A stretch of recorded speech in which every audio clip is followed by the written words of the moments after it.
জুলাই গণ অভ্যুত্থানের প্রতিফলন নেই প্রস্তাবিত বাজেটে। এমনকি সরকার যে ৬টি সংস্কার কমিশন করেছে তাদের সুপারিশ বাস্তবায়নেরও চেষ্টা নেই। রাজধানীর একটি হোটেলে সিপিডির বাজেট পরবর্তী বহুপক্ষীয় আলোচনায় এসব কথা উঠে এসেছে।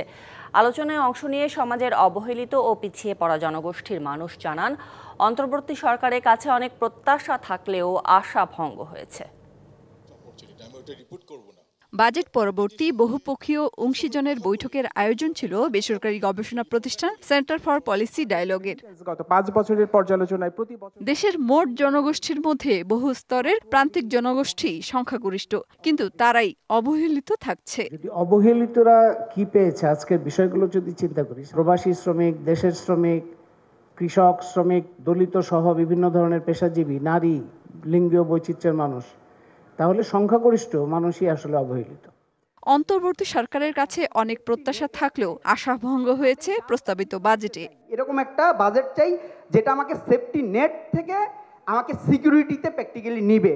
আমার নিরাপত্তা চাই, জীবন মানের নিরাপত্তা চাই, রুটি রুজির নিরাপত্তা চাই। এবারের বাজেটও কিন্তু আসলে আমাদেরকে খুবই হতাশ করেছে।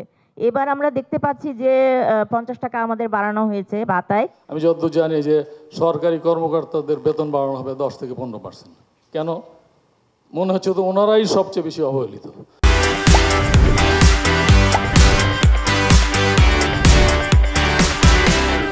বিগত সরকারের ধারাবাহিকতায় এবারের বাজেট প্রস্তাব, অথচ অনেক পরিবর্তনের সুযোগ ছিল। ছাত্র জনতার অভ্যুত্থানের যে আকাঙ্ক্ষাগুলো ছিল, যেই চাওয়াগুলো ছিল, সেই চাওয়াগুলোর প্রতিফলন আমরা দেখতে পাইনি।